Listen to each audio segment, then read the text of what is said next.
전환길 씨는 일타 강사로서 옳은 말로 대중들에게 진심을 호소하고 있는 요즘 청년들이 스스로 옳다고 믿는 길이 있다면 용기 내어 당당히 걸어가는 우리 미래의 청년들이 마음껏 자유를 누릴 수 있는 선진 자유민주주의의 대한민국을 이어 그들을 이기고 승리하는 것만이 국가를 살리고 국민을 살리며 윤석열 대통령님을 살리는 길, 그리고 우리 모두가 함께 사는 길이라며 그분은 끝까지 자신의 안위를 걱정하지 않으시고 오로지 국가와 국민만을 걱정하셨는데, 우리 청년들이 외쳤던 자유민주주의 수호, 법치, 공정, 상식이 되살아나는 대한민국을 보여드리고 우려 외쳤던 진심이 결코 헛되지 않았고 절대 패배하지 않았다는 것을 결과로 증명하고 이를 위해 모든 것을 걸고 싸우겠다는 굳은 결심으로 전환길 씨는 그것이 바로 제가 학생들에게도 평생 가르쳐온 민주주의의 본질이고,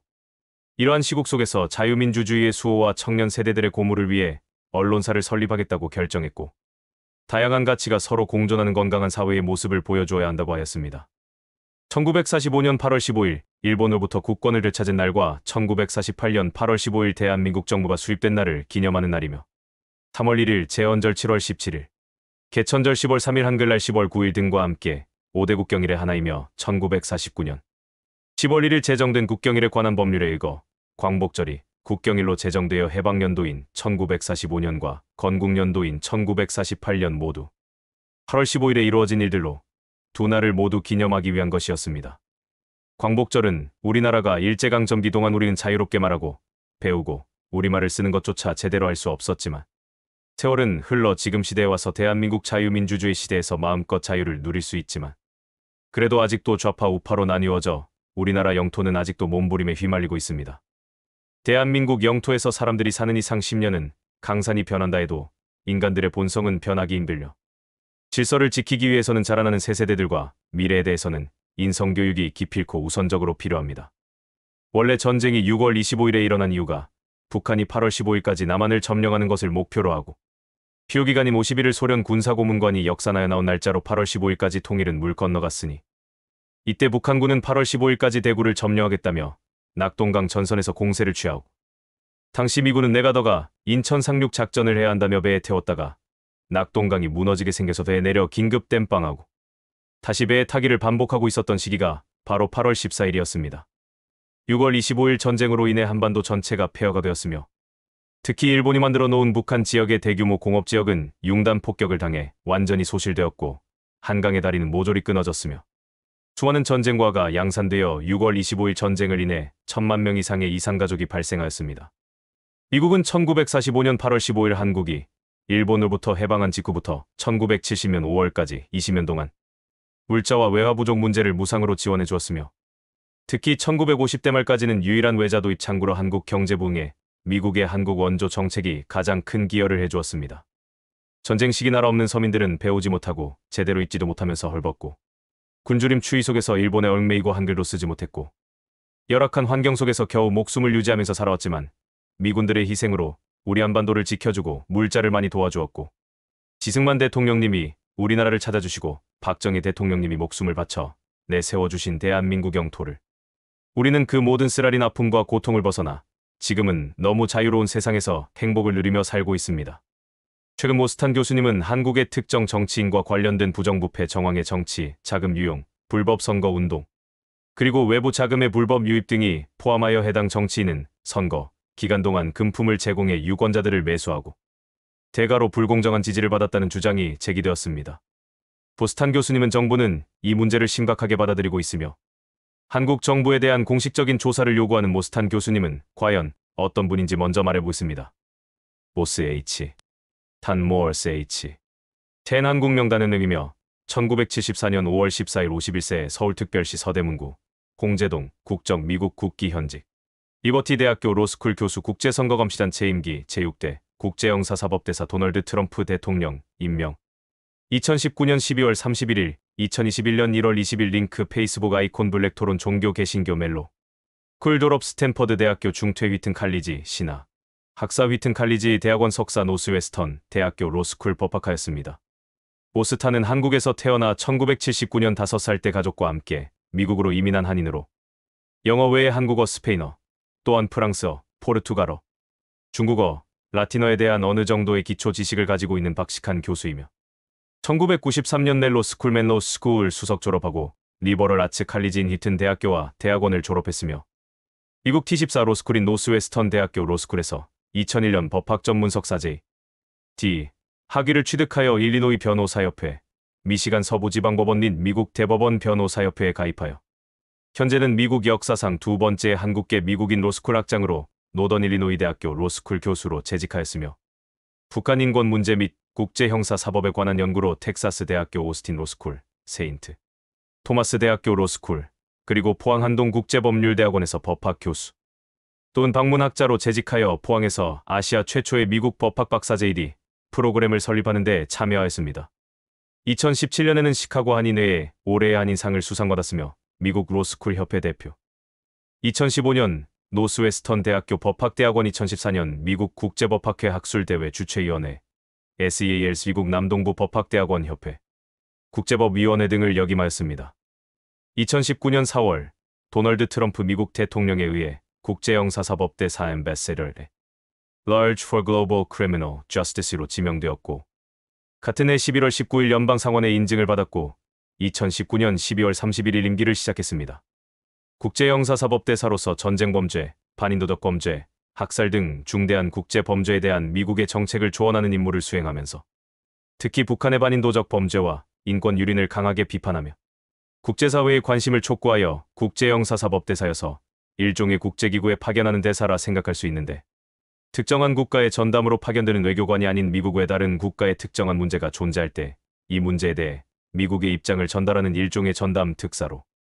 그리고 모스탄 대사의 직급이었던 국제형사 문제 담당 대사 글로벌 크리미널 저스티스가 현존하여 이후 극우 성향의 개신교 단체인 세계로교회에서 강연을 나온 적이 있으며 소년보 목사와의 친분을 유지함과 동시에 같은 교회에 출석하는 전한길과 그리고 그라운드씨 김성원 대표도 친분을 쌓았으며 또다시 2025년 7월 14일 약 1개월 만에 한국에 재입국함으로써 7월 15일 오후 7시 30분쯤 모스탄 교수는 서울대학교 정문 앞 광장에서 열린 트루스 포럼 간담회에서 국제선거감시단을 이끄는 동안 한국 대선이 잘못 운영되고 있다는 수많은 단서를 발견했다며 우리는 이번 선거 21대 대선과 부정선거라는 데 완전히 설득됐다고 말하며 또 중국 공산당이 가짜 투표지로 한국을 장악하려 한다면서 남한이 북한처럼 돼선 안 된다고 말했습니다. 그러면서 중국은 장기를 적출하는 나라, 북한은 악랄하고 가난한 나라라고도 주장했습니다. 6월 27일 이재명이 중학교와 고등학교를 진학하지 못했던 이유는 그가 소년공 출신이어서가 아니라 유년 시절 안동댐에서 한 소녀를 집단으로 강간 후 살해한 범행에 연루되어 소년원 또는 소년보호기관에 수감되었기 때문이라는 여론이 존재한다고 발언하면서 당시 안동중학교 교감 2010년 8월 17일 오전 안동댐 선착장 인근 주차장에 차량을 세운 뒤 차량 키는 꽂힌 채로 있었으며 넥타이와 신발 등이 선착장에 남겨진 상태로 실종되었는데 이후 경찰과 소방 등 관계기관은 수색을 진행하여 시신은 15년이 지난 2025년 5월 말 수심 30m 지점에서 미라 상태로 발견되었다고 하였습니다. 이외에 이재명과 얽힌 사람들이 20명 이상으로 사라지고 있는데도 이재명 얼굴 봐도 악귀 같고 재진 눈으로 끄떡 안 하고 부정부패로 가짜 대통령 자리에 올라와서 정권을 휘두른 꼴을 보면 지금 기업들도 해외로 떠나고 한국 기업들이 해외로 나가는 이유는 무엇인가? 비용 절감 때문에. 한국은 인건비가 매우 높고 뿐만 아니라 인력 채용 비용, 땅값, 전기세, 임대료 등 수많은 비용이 들고 한국이 선진국 수준으로 비용이 올라가면서 환경, 안전, 노동 관련 각종 규제들이 생겨나 그 규제를 지키기 위한 비용이 어마무시하게 늘어나고 법인세, 지방세, 그리고 노동 경직성 때문인데 여기서 노동 경직성이란 고용, 해고, 임금 조정의 어려움을 나타내는데 한국의 노동시장 유연성은 한번 채용하면 해고하기 어렵기 때문에 오히려 신입 채용으로는 경력직을 선호하게 되는 것입니다. 또한 관세나 환율 리스크도 어느 정도 해소할 수 있으며 게다가 해외는 첨단 산업 유치를 위해 여러 인센티브를 주기도 하기 때문입니다. 한국 기업들이 해외로 나가는 게 왜 문제가 된가? 다른 나라들도 오프쇼어링을 하는데 여기서 오프쇼어링이란 기업들이 해외에 공장과 사업장을 두고 운영하는 것을 즉 코리아 오프쇼어링이란 기업들이 한국에서 떠난다는 것입니다. 이렇게 되는 이유는 두 가지인데 리쇼어링의 부상 때문이므로 리쇼어링이란 오프쇼어링의 반대로 해외로 나갔던 자국 기업이 자국으로 돌아오는 것을 말하며 규제들을 풀어주고 첨단 기술 개발 등에 필요한 비용을 지원해줬고 세금도 어느 정도 감면해줬기 때문에 우리나라도 리쇼어링을 하긴 했지만 2023년까지 돌아온 기업은 150곳에 불과하여 미국, 일본에 비해 현저히 적고 심지어 고부가 가치 첨단 산업은 거의 없는데 노동집약적 산업은 인건비 싼 동남아로 스타트업은 시장 크고 우호적인 미국, 중국, 일본 등으로 나가고 있습니다. 대한민국은 개발도상국도 아니고 첨단 산업을 빨아들일 수 있는 환경도 아닌 애매한 환경. 안전, 노동 등 각종 규제들이 우후죽순 있고 법인세 등 각종 세금과 비용도 많아서 들어오는 투자보다 나가는 투자가 많은 순 유출국이다. 그러다 보니 우리나라 기업들이 계속 우리나라에서 나가고 있고 한번 나가면 다시 돌아오지 않는 것이 보편적인 것입니다. 지금 한국에 남아있는 대기업들과 중소기업 그리고 자영업 창업자들도 해마다 올라가는 지방세, 세금 인건비로 인해 해마다 빚더미 벗어나지 못하고 있는데 기업이 있어야 노동자도 있는 것이고 기업이 살아야 노동자도 사는 것인데 기업을 탓하지 마라. 기업이 떠나는 것은 노동자와 강성 노동조합이기 때문인 것입니다. 지금 한국에 운둔 생활하는 청년들이 일자리도 없고 어떻게 살아갈지 막막한 세월을 보내고 있는데 참 암담하기 그지없으며 우울증으로 쓰레기 더미에서 허덕이고 있습니다. 무슨 희망이 있고 꿈이 있으며 누구에게도 하소연하여도 빚더미에 벗어나지 못한 채 아까운 청춘을 강물처럼 그냥 흘러보내고 있습니다. 이재명은 그렇게도 한국 영토에서 대통령을 하고 싶으면 차라리 자기를 지지하는 개딸들을 모두 굵어 모아내리고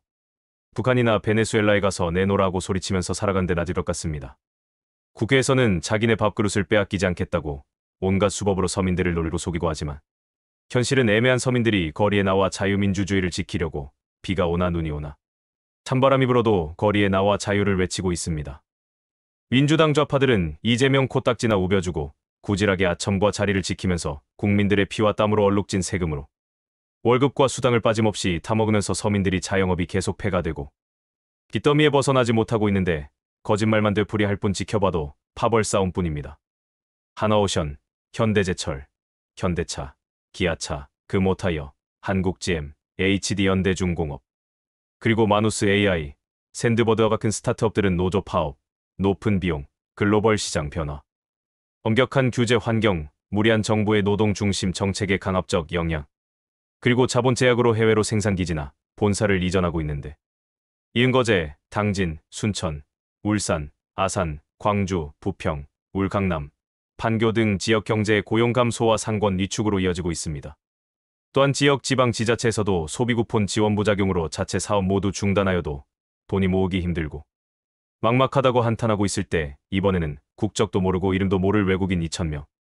빚 182억을 국민열세로 소각 탕감해주겠다고 하는데 정상적인 정권이 아닌 민주당은 국민들이 재난호우 피해가 심각한데 관저에서 국회의장 총리와 만찬 회를 하고 정말 코미딕 민주당이라고 해야 될지 이번엔 노란봉투법법인세 인상하여 불법 파업 우려되어 한국을 떠나려고 하고 있고 이 밖에도 대놓고 검찰 협박으로 범죄를 무죄 장난질로 이재명 재판 없애기, 폭망한 관세, 그리고 이재명이 자기 입으로 직접 한 말은 대한민국 주식시장에서 장난을 치다가는 패가망신한다라고 말했는데 이춘석 법사위원장이 이재명 정권의 수혜주를 보유하고 지켜보다 모두 팔아 매도하니 주식 폭락하여 개미 투자자들이 외국인들한테서는 세금을 안 받고 미쳐 돌아가는 민주당 정부를 반대해 탄핵한다고 청원문까지 올리고 있습니다.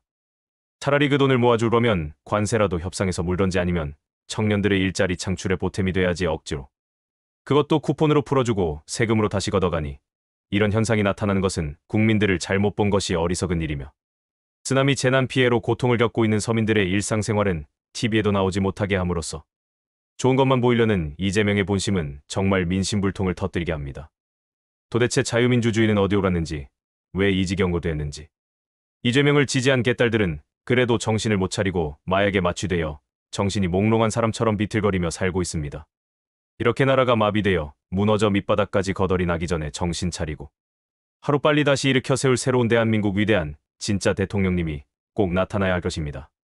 숭고한 대한민국을 희귀망측한 범죄 집단들이 들어와 탕진하고 마음대로 휘들고 법을 만들어 탄압하고 죄를 뒤집어 씌우고 있기 때문에 깨어난 청년들과 그리고 우리 국민들은 거리에 나와 계속 자유를 위해 싸우고 있습니다. 대한민국은 쉽게 무너지지 않습니다. 오히려 더 굳게 단결하여 세계가 우러르는 아름다운 미래인 자유, 민주주의와 법치주의의 강대한 도전이 될 수 있으며 한국 영토에 좋은 기운이 찾아오려고 큰 반향을 일으키고 있는 대한민국.